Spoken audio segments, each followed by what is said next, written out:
ce qui pouvait m'intéresser quand même. On va parler d'un autre sujet maintenant. Le 11 novembre dernier, une vingtaine de responsables musulmans français partaient en Israël pour adresser un message de paix. Une visite officielle qui s'est poursuivie dans les territoires palestiniens à un moment de très forte tension et de bombardements sur place. On y vient avec nos trois invités, Hassan Chalgoumi, qui est l'imam de Drancy, Emadou Gassama, imam à Paris, et le grand mufti de Marseille, Ali Mohamed Kassim. Bonsoir à vous trois. Première question, d'abord, pourquoi avez-vous entrepris ce voyage en Israël?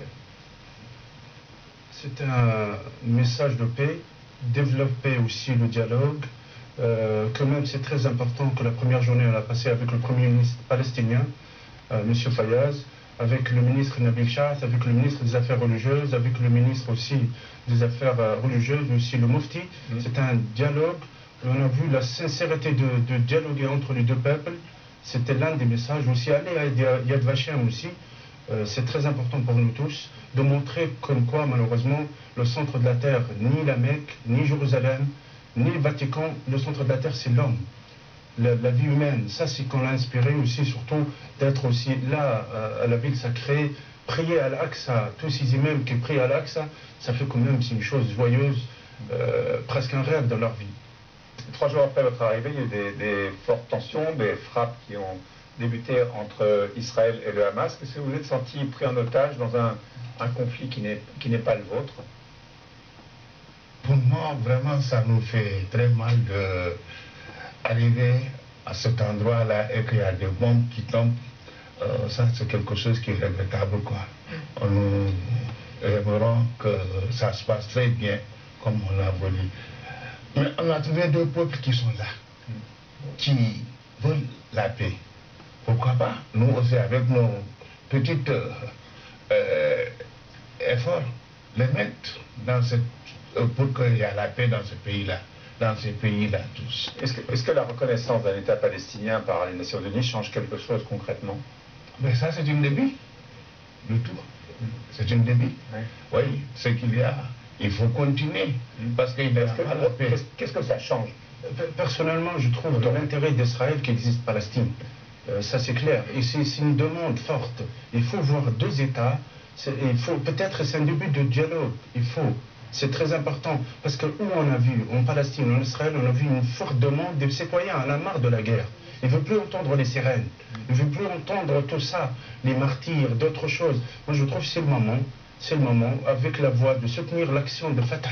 L'autorité palestinienne, c'est très important, et on veut un État palestinien sans désintégrer. Et quand vous y étiez et qu'il y avait des bombardements, comment vous avez vécu ça? Vous avez eu peur pour vous? La nature humaine, oui. On ne va pas dire qu'on est des Superman en même temps, mais quand même, il y a eu un moment très dur.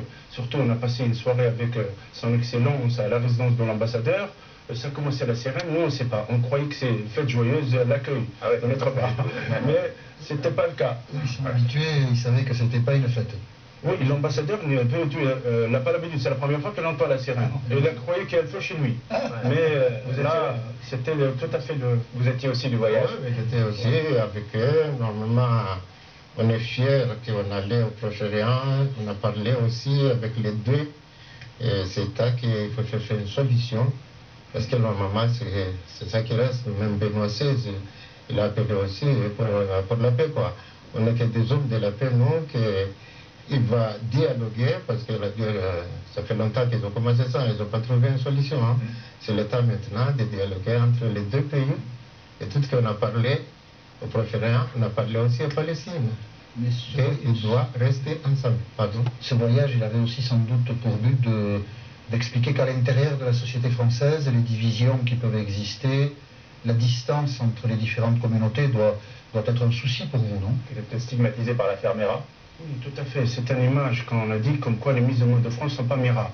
Rien à voir. Même la société française, israélienne ou palestinienne, et même le premier ministre palestinien, il a dit on ne peut pas justifier la cause palestinienne par des assassinats. Et que les musulmans français ne sont pas de Mera. Ils ont vu même la diversité. Ils ont dit, est-ce que vous vivez tous en France? Je dis oui.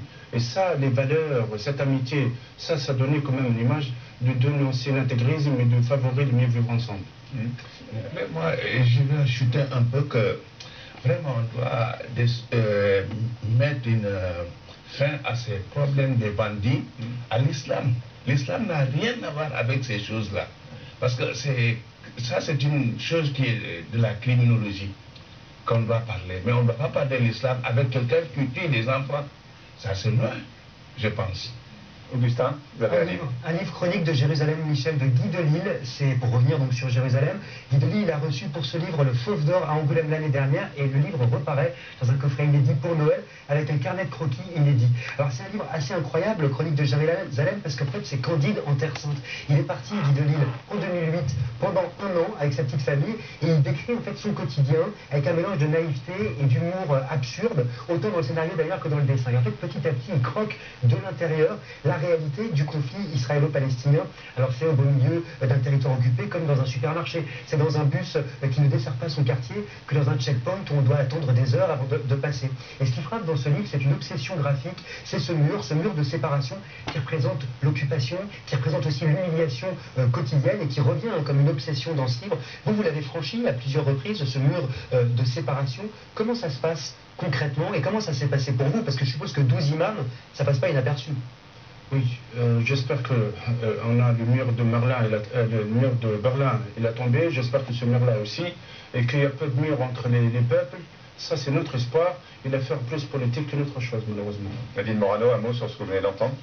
Oui, moi je pense que tous ensemble nous devons faire en sorte de dénoncer des actes extrémistes qui nuisent à la communauté musulmane dans son ensemble, et je trouve ça totalement regrettable parce que on connaît tous des musulmans qui vivent leur religion avec ce qu'on appelle l'islam humaniste. C'est un islam humaniste et les extrémistes sont en train de nuire à cette communauté musulmane. Enfin, j'ajoute que sur le conflit israélo-palestinien, moi je pense que la sécurité d'Israël passe par la création d'un État palestinien. J'ai toujours pensé, et lorsque j'étais ministre en charge de la famille, il y avait un sujet qui m'intéressait beaucoup, c'était les familles qui étaient engagées de part et d'autre, c'est-à-dire des familles israéliennes touchées par le conflit, qui avaient perdu des enfants et qui étaient rassemblées dans une même association avec des familles palestiniennes qui avaient également perdu des enfants et qui se battent ensemble pour arriver à un processus de paix et pour aboutir.